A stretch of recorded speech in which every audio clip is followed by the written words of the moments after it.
Today, my group and I will be going through the business model for our startup EasyTech. In this presentation of our business model, we will be discussing EasyTech's background, how EasyTech navigates through the Canvas framework, an analysis of Porter's 5 forces, the build, measure, learn process, and finally, hypothesis testing. Our startup EasyTech's mission statement is to empower others and teach them the skills to be their best version. Can very well define and communicate who we are and what our goal is with every individual we teach. At EasyTech, you will find a vast selection of technology training courses that are nearly boundless in what you can learn and achieve, that are always in accordance with the needs of our clients. To present EasyTech's business model, we will be diving into detail on each of the 9 steps the Canvas framework has. The first steps we will be discussing are customer segments and value propositions. For our customer segment, we are targeting those interested in and/or those already using technology or some form of it, no matter their age or level of experience. The value we are proposing to these customers are many forms of quick and automated technology guidance that are user-friendly, along with personal skill and knowledge development and expansion. As a tech startup, our channels are going to be virtual rather than physical.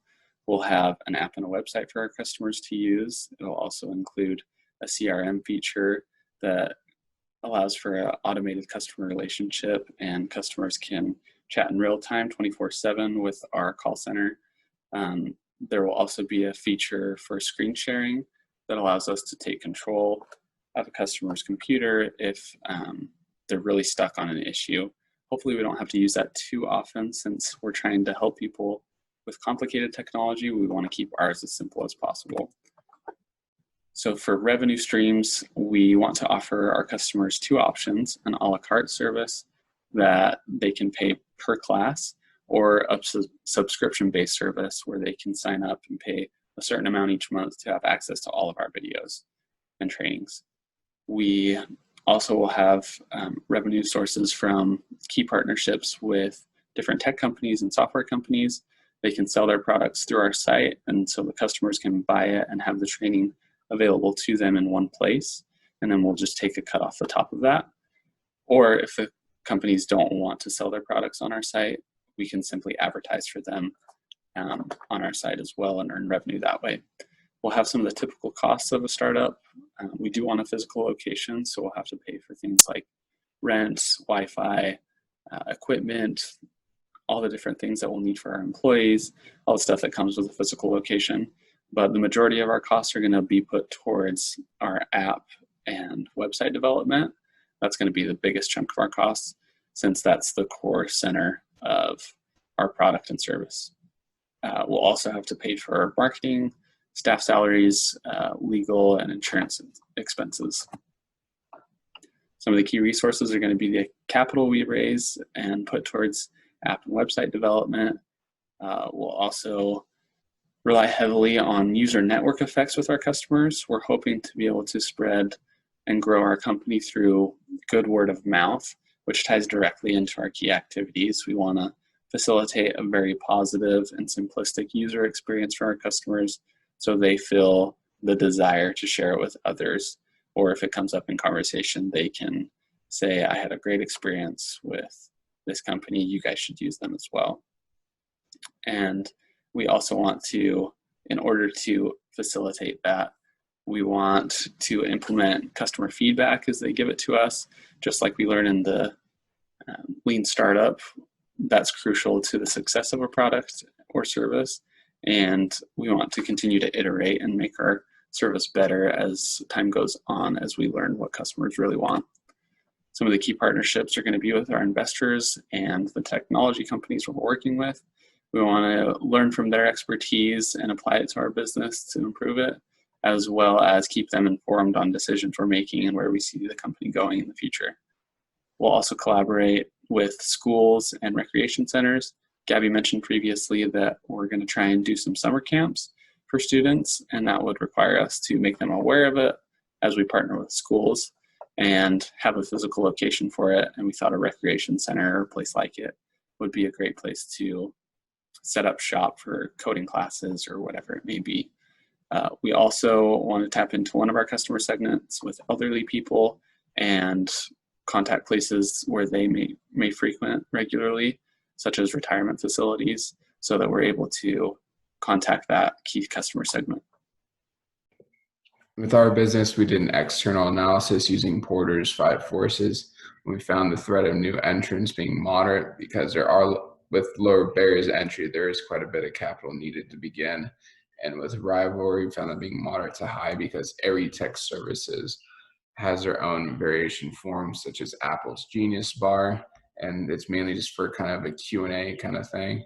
With substitutes, found it being moderate because you have Google or YouTube. We found it being pretty time consuming, finding the right video or instructions to kind of teach you basics or to answer the questions that you might have. And with bargaining power supplies, found it low to moderate because it kind of depends if certain brands want more brand exposure and advertising.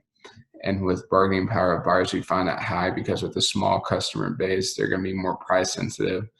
And with our business, we like to grow the customer segment. And with build, measure, learn, we just kind of want to learn more from these certain questions we had, such as would people value this service we're trying to bring, and whether I know there's other services on the market like ours, but are we still able to provide value for customers?